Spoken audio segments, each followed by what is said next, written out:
Gracias a, yo no sé si ya está compartiendo, dicen que sí. Sí, ya estás en vivo, desde 15 Ahí minutos. les vemos, perfecto. Bueno, pues como ya hemos tenido aquí este tiempito digamos, para poder ajustarnos a la tecnología, creo que primero saludar este espacio de manera muy cariñosa. Para mí es maravilloso poder encontrarme con estos hermanos y estas hermanas en este espacio de la Red de Innovación Política. Contarles primero que todo que la Red de Innovación Política, como una plataforma de América Latina, viene generando un espacio dentro de sus distintas agendas para pensarse y reflexionar y sobre todo amplificar las voces de los pueblos afrodescendientes de América Latina y del Caribe, por así decirlo. Por lo tanto, este ejercicio hace parte de esas apuestas, Juanita, que hace parte de la Red de Innovación Política, una red que nació desde el año 2016, para quienes no la conocen, donde participamos activistas y líderes sociales y políticos de toda la región, pero quienes jalonamos la agenda afro siempre hemos intentado que nuestra red también se piense y se interpele frente a la afrodescendencia, frente al rol que juega las plataformas como esta de incidencia política en la visibilidad de la población afrodescendiente. Por eso debo contar que desde la coordinación de lucha contra el racismo de la Red de Innovación Política venimos haciendo dos ejercicios muy importantes. El primero es un ejercicio de investigación para construir un mapeo de las experiencias de innovación política afrodescendiente de la región.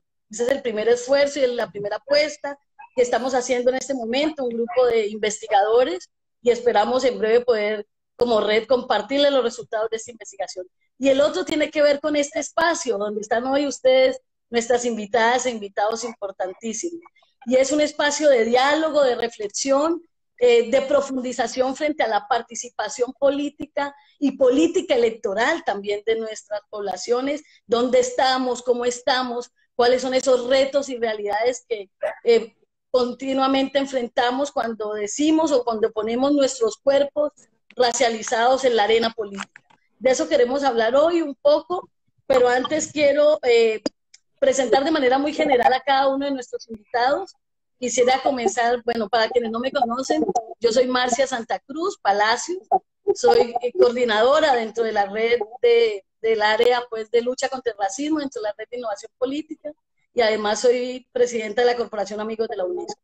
Sí, Queremos conocer de esos mitos, es muy importante, esos mitos que surgen en el imaginario colectivo o individual, cuando un hombre o una mujer negra afrodescendiente dice, quiero poner mi nombre para un cargo de representación política, un cargo político. ¿Cuáles son esas ideas que surgen? Juanita, 2 minutitos máximo cada no, uno para que podamos rotar la palabra. Te yo creo que escuchamos. voy a enumerarlos y luego los otros dos compas me van a decir si tengo razón o no, pero yo creo que uno de los primeros es el tema de que creen que no tenemos base política. El segundo, que son, en el caso de las mujeres, hay un tema de la estética, pero además hay una hipersexualización de nuestros espacios y de participar en política para nosotras. Luego hay un tema de creer que somos estúpidos, ¿no? Y cuando digo eso, hay una blanquitud que no sé, que por su misma ignorancia le cuesta comprender cuál es la agenda política, porque existe además una agenda política de los pueblos y nacionalidades y sobre todo de las comunidades negras. Yo y apuntaría a una cuarta más, que es el tema de reconocer que hay conocimiento político en base a nuestros procesos. Y creo que la política tradicional no está preparada para eso. De ahí yo termino. Muchas gracias, Juanita. Francia, ¿cuáles son esos mitos que tu cuerpo de mujer negra ha tenido que enfrentar cuando dijiste quiero ser presidenta de Colombia? Bueno, un abrazo ancestral a todas, a todos. Gracias por este espacio. Pues para mí uno de esos mitos es como estoy loca, ¿no? Como está loca, como viene a decir Francia que quiere aspirar a la presidencia de este país. Y entonces el creer que por ser mujer, por ser afrodescendiente, negra, no tenemos las capacidades para gobernar. Entonces también eso es un obstáculo, porque pues la blanquitud nunca se ha preguntado si pueden, si tienen la experiencia, si saben o no. Simplemente se ponen ahí y eso no se cuestiona, pero cuando es una mujer o cuando es un afrodescendiente, lo primero que le preguntan es si sabe, si tiene la experiencia, si puede, ¿no? Y, y eso es parte de la colonización, de creer que somos incapaces, que no podemos, que no sabemos, que somos incapaces de gobernar porque creen todavía ese pensamiento colonial está ahí instaurado, instituido, ¿no? Y cuando se es mujer, pues más, porque la política no es para las mujeres, es de los hombres. Entonces, una mujer que esté aspirando a la presidencia, no, eso no es posible. Y eso es como que es una locura, ¿no? Es un desacierto. Sin embargo, yo creo que no. Yo creo que hay que hacer los mayores esfuerzos por decir, bueno, yo puedo. No siempre tenemos que estar atrás, ¿no? No siempre tenemos que estar Así cargando es. la maleta.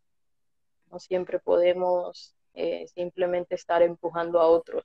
Es momento de nosotros también como pueblos, como mujeres, decir, bueno, las posibilidades de cambio están ahí en la raíz, en las gentes oprimidas, en las gentes excluidas. Y por eso estamos haciendo este ejercicio de postularnos a la presidencia de Colombia sabiendo pues esos desafíos tan grandes que tenemos. Muy bien, muchas gracias, Francia. Cristian, ¿cuáles son esos mitos desde tu experiencia como líder, pero también como una persona que ha puesto su cuerpo en la escena pública, que has tenido que enfrentar? No, no se escucha. Ahora sí me... Ahora, perfecto. Sí, bueno, yo creo que tiene que ver también con una folclorización de lo afro, ¿cierto? La folclorización de lo afro tiene esa relación de que, y de alguna forma es una especie de aislamiento, estos mitos de aislamiento sectorial, que es un aislamiento sectorial racista, que nos arrinconan a un sector que tiene que ver con la folclorización. O sea, el ejemplo siempre que para un representante de cultura, para un representante de temas de folclore, si tú tienes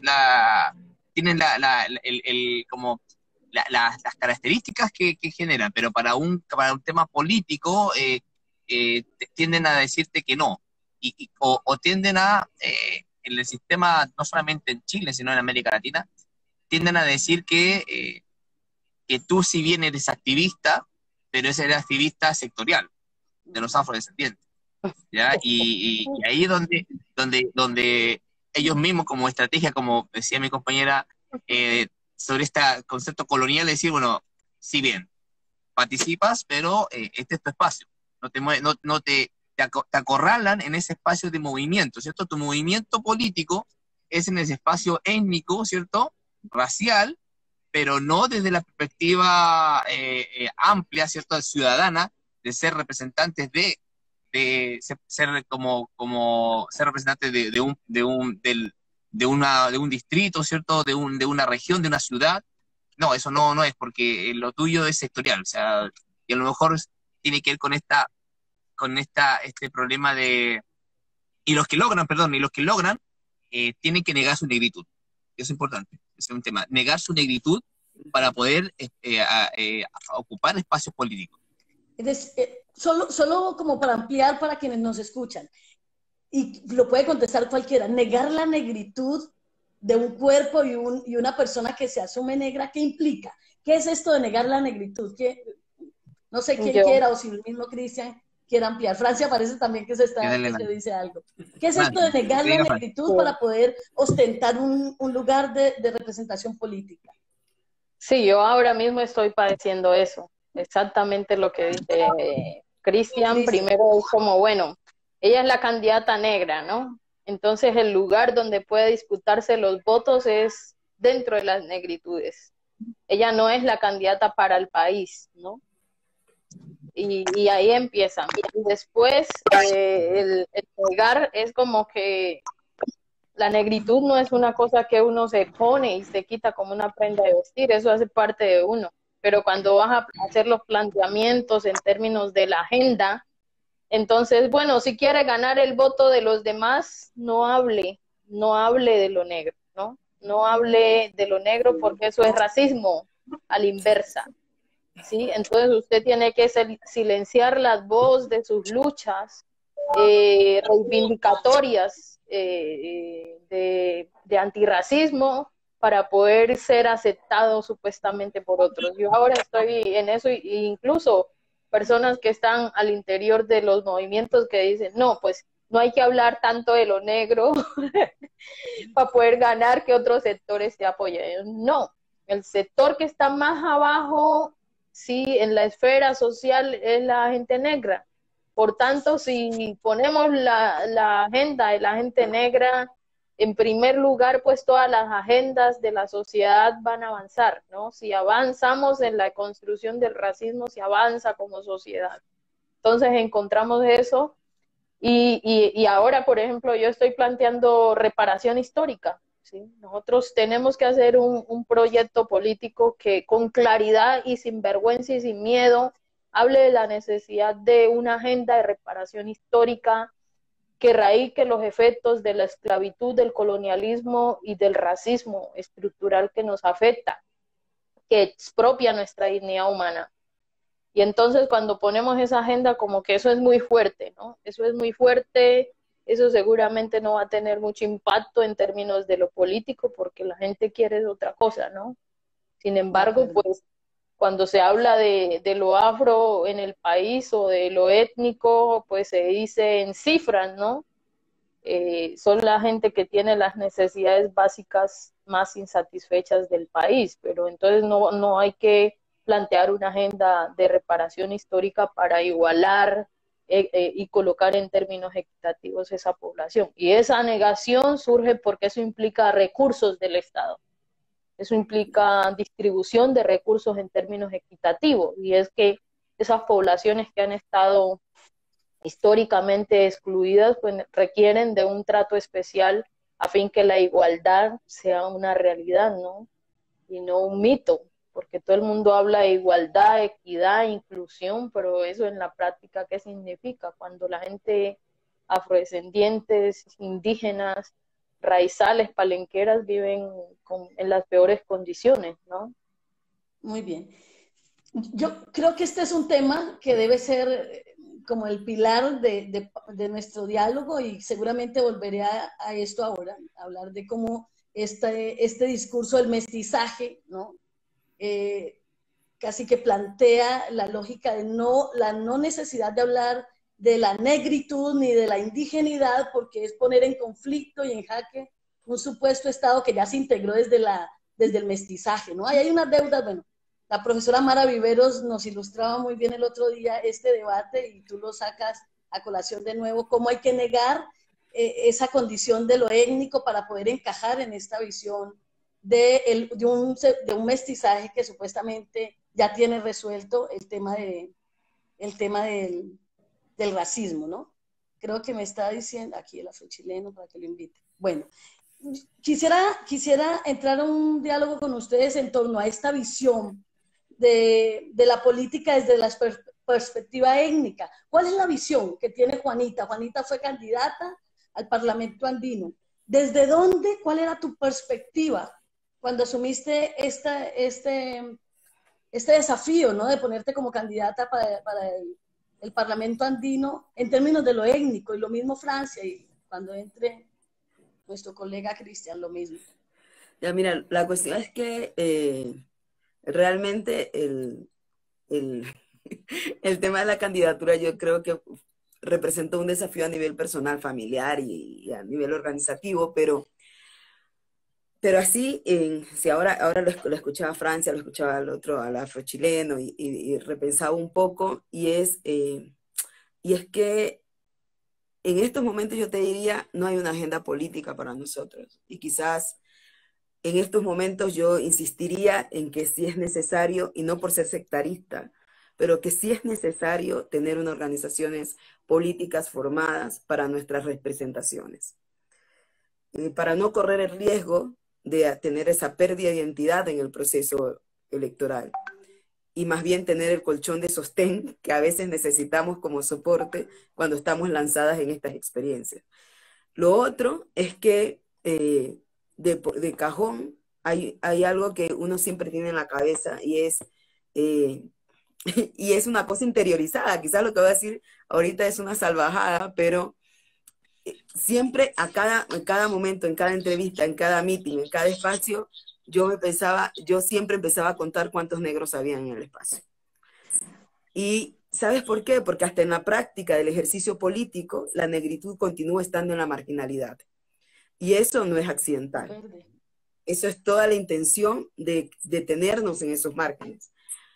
Y ahora yo te digo, con mucha más razón, yo creo que con mucha más razón y con mucha más fuerza y con mucha más insistencia, la mirada es, en estos momentos, tener más candidatos y más candidatas afrodescendientes y sobre todo más mujeres ocupando ciertos espacios. En Ecuador estamos en una crisis en estos momentos. En una crisis, está la crisis que solo tenemos una legisladora afrodescendiente, que es Paola Cabezas, no hay más, la podemos contar con las manos, y un legislador que es Roberto Cuero. O sea, volvimos a ser una minoría extrema dentro de la Asamblea Nacional.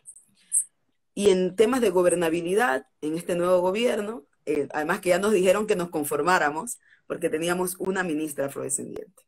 Entonces ha representado la visibilidad y el tema de representación un retroceso, pero además yo en días anteriores creo que con Marcia conversábamos y le decía, mira, hay una realidad que para las comunidades negras e indígenas, pero sobre todo para los pueblos negros, continuamos siendo negros, tanto para la izquierda como para la derecha, eso no lo dije yo, lo dijo otra persona, pero en realidad es así. O sea, por mucho que uno intente la proyección progresista del entablaje, de lo que queremos como país, pero la verdad es que cuando ya estamos en la tinta blanco y negro, en tema del ejercicio, tu negritud es una cosa que no se puede negar. Que el proceso político intente hacer un ejercicio de blanqueamiento o de que te alejes, porque es desnaturalizar a la candidata o el candidato, porque hay que respetar las estéticas políticas con las que lanzamos a los candidatos, es cuando empezamos a perdernos. Y ahí es cuando yo les digo, necesitamos más colchón de sostén, porque te pierdes cuando no hay ese acompañamiento de raíz. Entonces, en estos momentos yo te digo, yo quiero ser candidata, pero en estos momentos estamos como hormiga formando a mucha más gente y diciéndoles, debemos empujar esto, porque solitas tampoco es que se puede, y porque necesitamos además esa proyección de base, tenerla siempre, no solamente en la calentura del electorado, ¿no? Porque además nos dividen de una forma extrema, ¿no? O sea, la división que hacen con las comunidades negras, con las periferias, es una división que parecemos, voy a poner un ejemplo bien raro, pero es como cuando echas el canguil en el aceite. Literal, eso es lo que pasa con nuestras comunidades. O sea, echaron en el aceite caliente el canguil y empezó la explosión, que no diferencia nada, sino que justamente con la intención de mantenernos revueltos y en conflicto, nos lanzan a la calentura así, ¿no? Eso. Muy bien. Francia, conforme lo que está contando Juanita, te preguntaríamos, ¿cuál es tu visión de la política desde tu lugar como mujer negra afrodescendiente? ¿Cómo te estás pensando esto? Bueno, yo creo que ese es un espacio en disputa, ¿no? Es que hay la necesidad de disputar esos espacios y esos lugares. Yo a veces pienso mucho lo de la representación, porque pues aquí en este país han puesto mucha gente afrodescendiente en distintos lugares del escenario político, pero de ahí a que asuma una agenda reivindicatoria del pueblo afrodescendiente es otra cosa. Sí, y yo creo que el gran desafío es eso, sí, porque por supuesto, y el establecimiento sabe eso y juega con eso, ¿no? Juega con decirles que tienen ministra negra, pero vaya a ver si la ministra negra representa o el ministro negro reivindica la agenda del pueblo afrodescendiente. Pues yo me he encontrado en muchos lugares donde al contrario es una confrontación en términos del Estado cuando los mandan a los territorios étnicos, porque saben que somos más sensibles con nuestra propia gente, ¿no? También. Y entonces nos ponen el rostro negro ahí porque saben que somos menos, que le confrontamos menos que cuando es otra persona, ¿no? En términos de la exigibilidad de derechos. Y bueno, tristemente hemos jugado ahí. Yo creo que ahí se ve muy con claridad el mensaje de Fanon, ¿no? De piel blanca, piel negra, máscaras blancas, y yo creo que eso es parte de lo que significa la política, ¿sí? Y estoy de acuerdo, incluso estando en grupos que se reconocen como progresistas, y lo digo pues porque ahora estoy en un lugar de articulación de una coalición progresista, pero ahí también te tienes que mover porque al final del día es negra, ¿no? Al final del día es negro. Y también, pues, digamos, a veces el progresismo tiene principios, y es lo que nos hace articular principios distintos a los principios de la oligarquía, de la élite que oprime, ¿no? Y eso nos articula, pero los métodos para hacer la política no cambian, son los mismos métodos. Sí, ¿me escuchan bien? Sí, perfecto.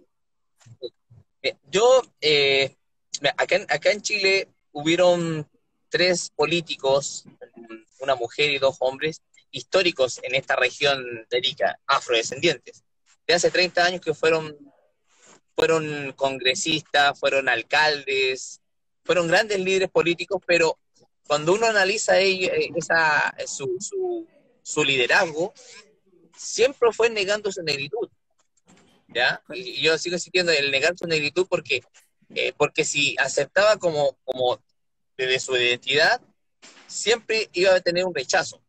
Y cuando tú te insertas en la política, yo actualmente soy candidato a consejero regional, que es un cargo de una autoridad regional bien importante acá en esta región, y cuando vino un partido humanista, vino a mi casa a invitarme a ser parte de la candidatura en la lista, querían que yo fuera el candidato de los afros, y yo dije, yo no quiero ser candidato de los afros, yo quiero ser candidato del territorio, de mi territorio donde yo vivo, este es mi territorio, acá tengo hermanos aymaras, indígenas, blancos, mapuches, tengo una diversidad de vecinos y vecinas que he convivido con ellos y conocen mi liderazgo, y no conocen el liderazgo solamente desde los afro. Entonces, y ahí es donde los partidos políticos tratan de darte ese espacio, de darte un espacio sectorial, ¿cierto? Te sectorizan, y que ahí habla sobre una reflexión que hicimos hace poco con varios compañeros afrodescendientes nosotros hace 15 años creamos la red de jóvenes de Sudamérica, de afrodescendientes, por la conferencia de Santiago, ¿ya? Y Gianmarco con Medina de Perú, con Orlando Rivero de Uruguay, me recordaban sobre la declaración que hicimos en Arica, un evento y hablábamos sobre la izquierda benigna, ¿ya? Esta izquierda benigna, una izquierda que dice ser que es inclusiva para los grupos étnicos, tanto indígenas como afro, pero en el momento de las decisiones políticas, el concepto colonial, ¿cierto? Este progresismo que hablaba Francia, lo dejan de lado y te niegan. Tenemos un caso muy puntual acá en Chile, que hace poco se están aprobando el reglamento para la nueva constitución, y en eso estamos incidiendo, y se generó una indicación para incluir a los afros, que no los incluyeron en los escaños reservados, pero el 70% es de centro izquierda, ¿ya? Hay una izquierda popular. Entonces nosotros teníamos la confianza de que ellos no iban a negarnos. Y resulta que nos negaron, y la justificación tiene que ver con el desconocimiento.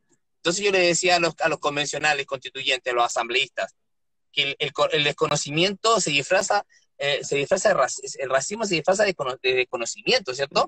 No, que yo no conozco la temática, y por eso al no conocerla no voté en contra porque desconocía eso. Entonces ese desconocimiento es racista. Entonces ahí es donde uno entiende y ahí es lo que hemos creado, y bueno, invitarla a ustedes si quieren, de escribir, queremos escribir artículos sobre esta izquierda benigna en América Latina. La izquierda benigna, una izquierda que es benigna, porque una izquierda buena, soy bueno contigo, pero en el momento de la decisión política, te sacrifico. Eso. Interesantísimo, Cristian. Qué bueno que hayas puesto ese tema justo porque, bueno, lo tenía aquí en agenda para que nos contaras un poco más de esa situación, ¿no? Que nos sorprendió a muchos. El 21 de junio creo que nos llegó una carta que hicieron en la mesa afrochilena un poco denunciando esto, ¿no? Wow. Y entonces le pregunta a uno, Francia un poco mapea cuál es el contexto político en el que ella se desenvuelve, Juanita también un poco marca cuál es la línea en la que ella se desenvuelve y uno se pregunta cómo negociar con estas agendas que uno cree que tenemos una historia común, ¿no? Que hay unos elementos comunes, sin embargo, ni esta izquierda, no podemos poner todo en el mismo escenario como si fuera igual, eso no se debate, es decir, no podemos decir que todo es igual. Sin embargo, donde depositamos las confianzas porque creemos que hay una historia que nos vincula, que nos une, ¿no? Porque hay unas opresiones en unos cuerpos no siempre racializados, sino atravesados por otras opresiones de género, de clase, que podríamos encontrar elementos para articular y poner reivindicaciones mucho más de ciudadanías plurales, llenas de contenido. También se encuentra al final digamos, esta espalda que se da y uno dice, bueno, ¿cómo hacemos? ¿Será que estamos finalmente los afro navegando todavía en aguas ajenas que no terminan de comprender cuál es el proyecto negro? Y si hablamos de un proyecto negro afrodescendiente en términos de lo político, ¿cuáles son las características de ese proyecto negro? Que ni la izquierda, pues ni hablar de la derecha ha logrado interpretar. ¿Por qué? ¿Cuáles son esos elementos? Les pregunto yo a ustedes. ¿Qué es lo que hace particular una apuesta o una agenda o una visión política de lo negro que hasta ahora uno no logra ver reflejado en quienes han ostentado el poder, que evidentemente no han sido nuestros cuerpos? ¿Cómo hacemos? ¿Dónde están esos elementos? ¿Qué es lo que le queremos decir hoy al mundo que nos está viendo? Miren, los elementos representativos de un proyecto étnico afrodescendiente, ¿cierto? Es esto. ¿Cuáles son esos elementos? Yo quiero conocer, quiero que le contemos a la gente qué elementos deben ponerse en la mesa, sea izquierda, sea derecha, sea centro. Vamos a suponer que van 10 preguntas, no una, van 10. Vamos a suponer que todos esos escenarios tienen candidaturas negras. ¿Cuáles son las condiciones que no pueden faltar en cualquier partido político, sea de la ideología que sea? Si quieren incorporar la agenda negra, que ustedes dicen, aquí respondemos a una dignidad y una lealtad de lo negro. ¿Cuáles serían esos elementos? Bueno, pues Marcia, Francia y luego Juanita. Yo con claridad te puedo decir que yo jamás estaría en una apuesta de derecha, y no estaría porque ahí no hay posibilidades de nada. ¿Sí? Por supuesto, en la izquierda también hay disputas, y una disputa que hay que hacer así como en los movimientos feministas, ¿no? O sea, si vamos como mujeres negras a impulsar una agenda feminista, no es la agenda de las mujeres negras, es la agenda del feminismo en general, y después nos toca que pelear por esas luchas interseccionales, porque vivimos esas violencias patriarcales y racistas y todas esas violencias, esa interseccionalidad de manera distinta. Entonces, al final del día nos toca que pelear nuestra propia agenda. Eso no quiere decir que tenemos que ir solos, porque solos tampoco lo logramos, ¿sí? Solo no lo logramos, y eso aquí tenemos experiencias de que cuando vamos solos como gente negra, pues si fuese así, nuestras vidas estarían de manera distinta, ¿no? De manera diferente. Entonces, eso no significa por articularme a un proyecto político progresista no vaya a asumir. Yo creo que ahí hay que dejar el miedo de parte nuestra, y es asumir la disputa con lo que somos desde el lugar donde estamos, y a partir de ahí empujar. Es lo que yo estoy haciendo. O sea, yo me estoy articulando en una coalición centro-izquierda, ¿sí? y en esa coalición centroizquierda, pues está una mujer negra que viene con una ancestralidad, con una lucha, con unas reivindicaciones de un pueblo, y es la lucha por seguir pariendo la libertad, ¿sí? Y cuando digo la libertad no es en el concepto libertario neoliberal, estamos hablando de lo que nuestros mayores ancestros y ancestras nos enseñaron por libertad y por parir la dignidad, ¿sí? Nosotros hemos sido, nuestra dignidad, como dice Dorothy, se nos ha ido expropiando, ¿no? Recuperar la dignidad es parte de ese camino. Ahora nosotros estamos diciendo con claridad hay que parir la paz en Colombia, ¿sí? Y hay una visión de la paz institucional del neoliberalismo, y es la paz para avanzar con los proyectos extractivistas donde antes no se había podido llegar. ¿Y cuáles son esos territorios? Son los territorios negros, ¿no? Son los territorios racializados, explotados históricamente, por los cuales también esclavizaron a nuestros ancestros y ancestras. Entonces, para mí, eso es parte de la agenda, eso es parte de las disputas que tenemos que hacer, porque mantener en guerra tampoco es una opción en esos territorios, porque los muertos al final del día los ponemos nosotros, ¿sí? Nosotras.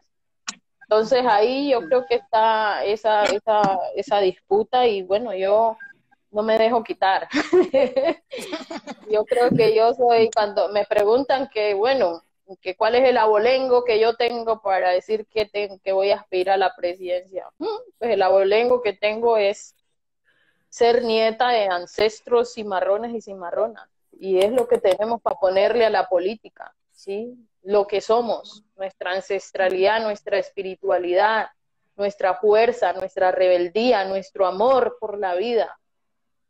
Si los negros en este continente no tuviéramos un amor y un compromiso por la vida, con todo el sufrimiento, todas las violencias que hemos vivido, pues ya hubiéramos extinguido a gran parte de esta humanidad que hay ahí, ¿no? Pero pues la violencia no ha sido ejercida desde nosotros, desde nosotras. Tal vez nos ha instrumentalizado también ese sistema violento patriarcal, pero no es nuestra.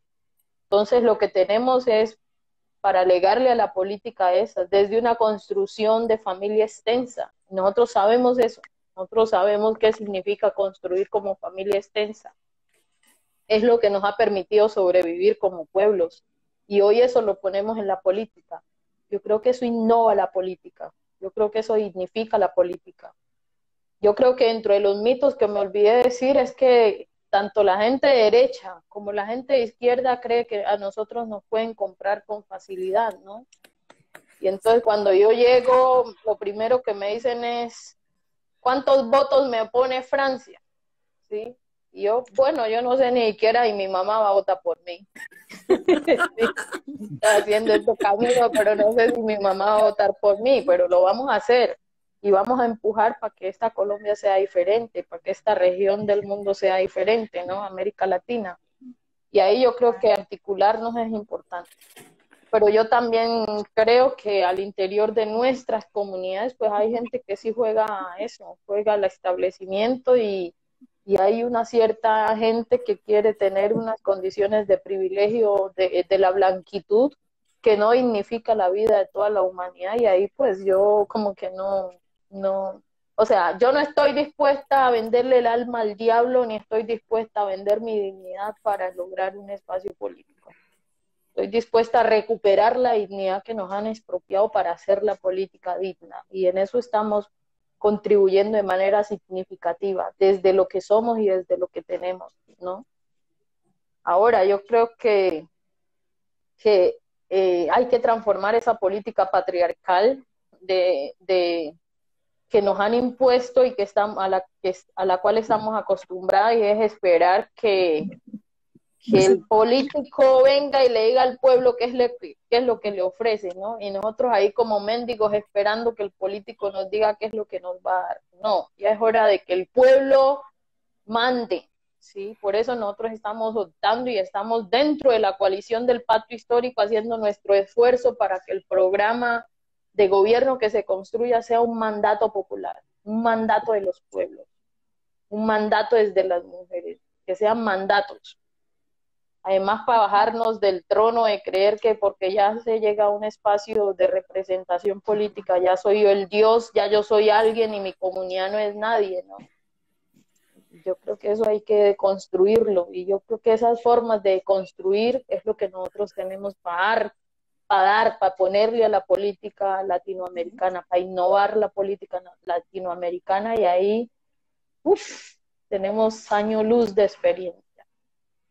Excelente, muy bien. Cristian, desde tu visión, Ay, ¿qué tenemos? ¿Qué charla magistral nos dio a Francia? Total. Maravillosa. Sí, mira, tiene que ver con lo que también lo hemos discutido en esta discusión de la convención de este nuevo Chile.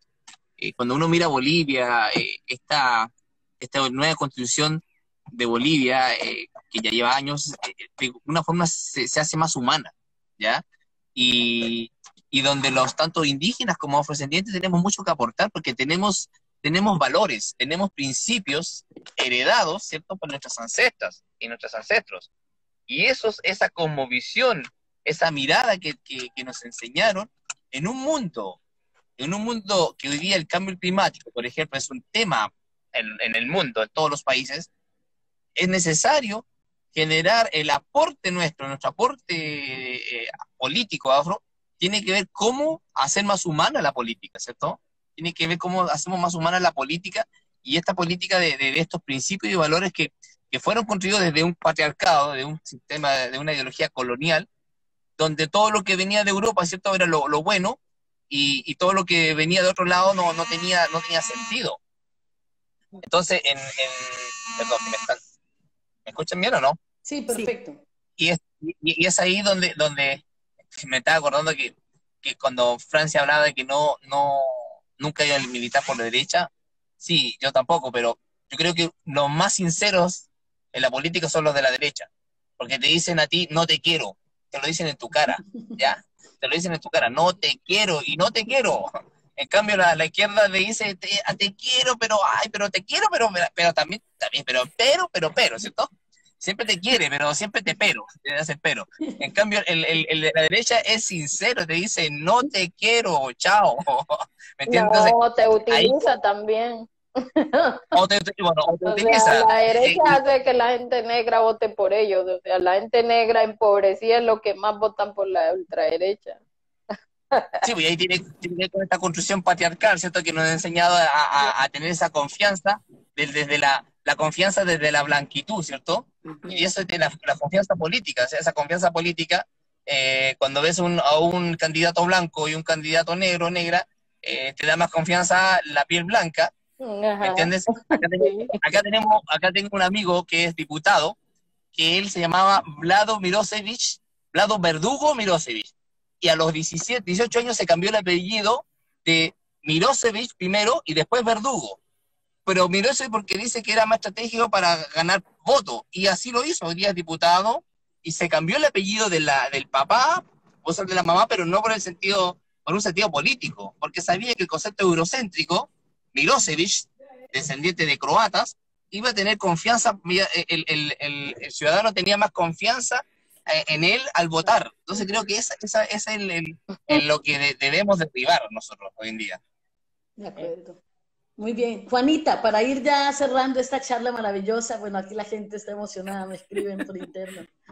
Ya todo está dicho, pero yo algo que bueno, y quizás por eso mi fama de odiosa a veces, es que no hay nada negociable. ¿Por qué nosotros tenemos que llegar a negociar? Nuestra agenda es nuestra agenda.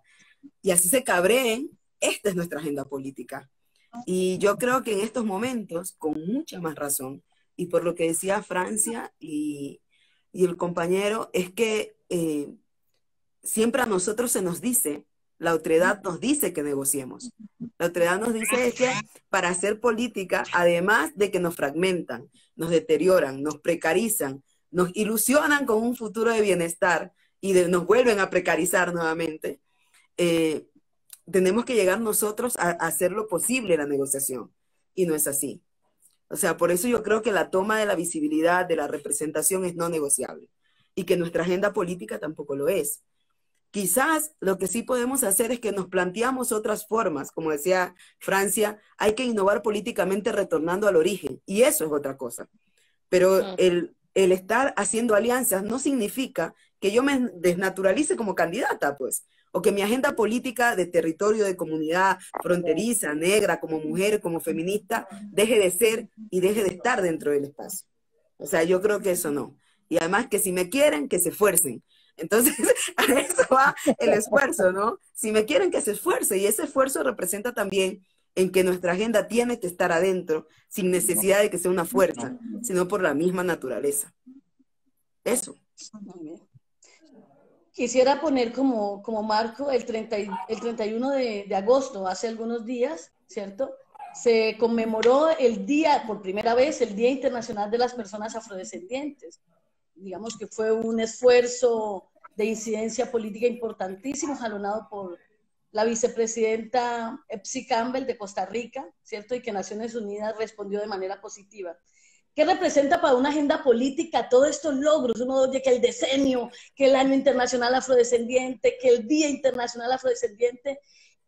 Y cuando pensamos eso en la política cotidiana, ¿eso qué representa para una agenda de un líder o una lideresa como ustedes que quieren incidir allí, en lo local, en el territorio? ¿Cómo bajamos eso de lo global, que es muy importante, a lo cotidiano? Quizá yo le digo a mi abuela, abuela, hoy es el Día Internacional de los Afrodescendientes, y yo no sé si ella me entienda eso. Pero ¿cómo hacemos que eso se traduzca en un beneficio concreto para nuestra gente? ¿Cómo lo haríamos? Bueno, yo creo que en términos institucionales esos reconocimientos pueden significar algo para irrumpir, para demandar derechos.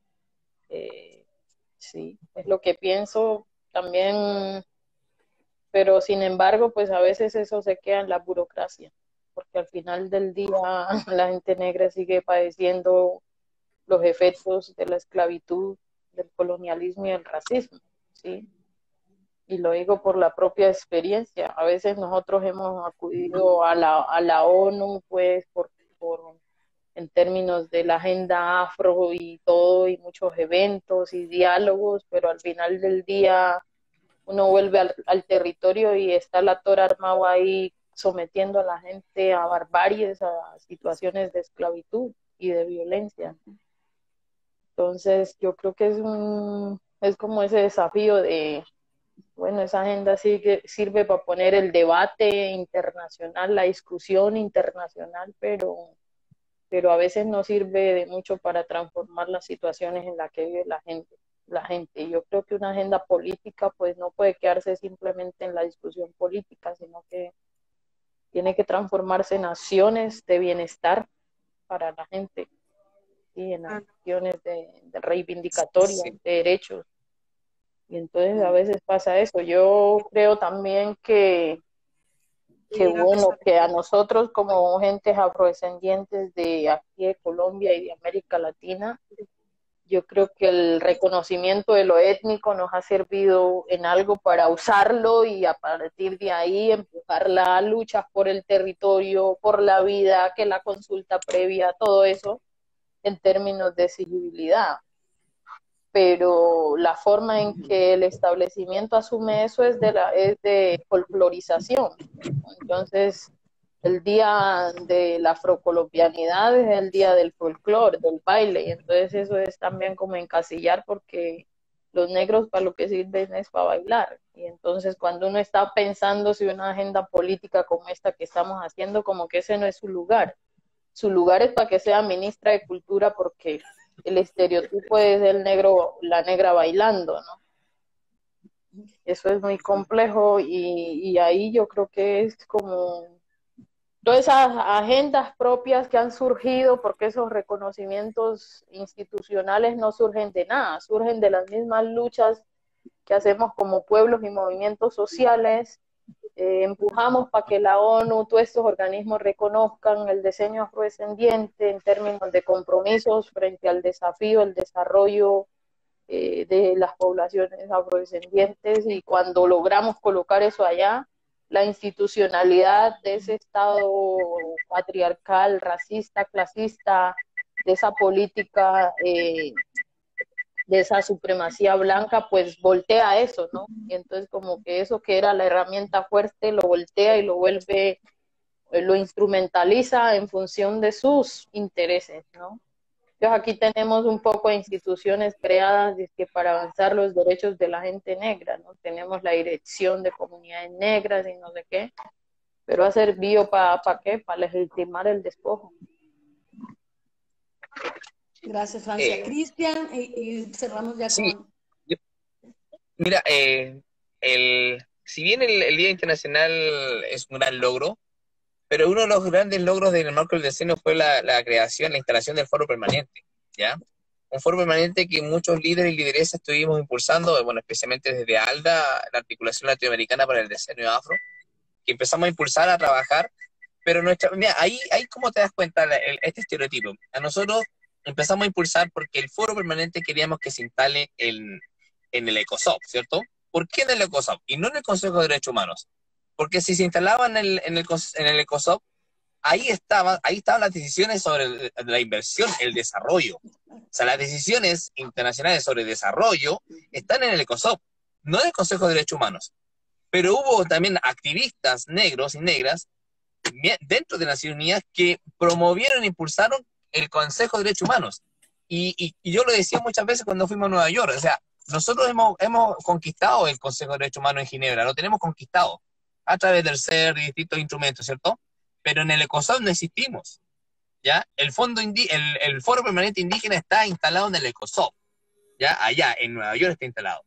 Pero a nosotros al final, las decisiones, toda esta discusión, esta incidencia que hicimos, no se logró y nos volvieron a llevar a Ginebra. Nos instalaron nuevamente debajo del Consejo de Derechos Humanos. Entonces ahí nos damos cuenta que esta política, ¿cierto? Esta política lo sigue generando estereotipos. Nuestro tema es un tema de derechos humanos, nada más. No es un tema de desarrollo. O sea, ahí lo que hicieron Naciones Unidas, lo que los estados, dijeron, la temática de ustedes es de derechos humanos, no es de desarrollo. Y es ahí donde nosotros, perdimos. Si bien se logró instalar el foro permanente, pero 100% no fue lo que el pueblo, lo que la diáspora quería. Entonces ahí sigo insistiendo, creo que esa es la política que hoy día existe. Una política te sectoriza y te va arrinconando a un lado, porque eso es más fácil. O sea, acá tú estás metido en un tema y tú no tienes decisión, porque tu problema no es un tema de desarrollo, es un tema de derechos humanos. De acuerdo. Juanita Francis. Mira, yo en estos momentos creo que Francia y Cristian repitieron algo mucho, y es que a los pueblos y nacionalidades, pero sobre todo a la negritud, al pueblo negro, siempre lo ubican en los no lugares de la política.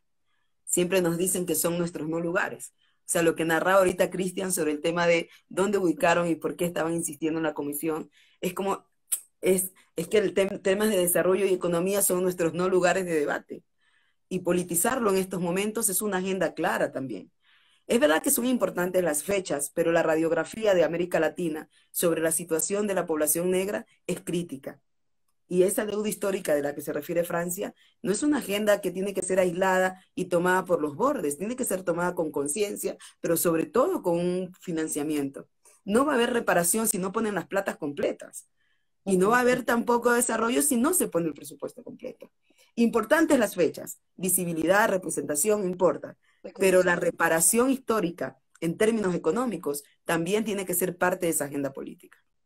De acuerdo. Pues amigas, amigo mío, ha sido un placer este espacio. Yo me quedo con muchas ideas y creo que quienes nos han acompañado también. Definitivamente la acción colectiva desde la afrodescendencia es un elemento fundante en el proceso, ¿cierto? Este tema de poder seguir construyendo también a partir de nuestros activos ancestrales, culturales, configuran o constituyen un elemento innovador para la política, una política desgastada, atravesada por la corrupción y una serie de antivalores que de alguna manera desde las comunidades afrodescendientes se han logrado cimentar dentro de otras Aburrida. lógicas. Aburrida, ¿no? Entonces, esos elementos cosmogónicos que hacen parte de la historia de los pueblos negros afrodescendientes de América Latina y del Caribe representan un elemento aportante y significativo para esa nueva política y esos nuevos políticos y políticas que queremos en el escenario de América Latina. Pero también es importante seguir haciendo incidencia para tramitar o transitar hacia otro tipo de políticas públicas que no se queden solo en la narrativa del reconocimiento, sino también lleguen al lugar del desarrollo, ¿no? El decenio está planteado en esas tres dimensiones: reconocimiento, justicia, que lo dijo Francia, y desarrollo. Y no habrá lo anterior si no logramos realmente generar condiciones de vida digna en los territorios de gente negra afrodescendiente.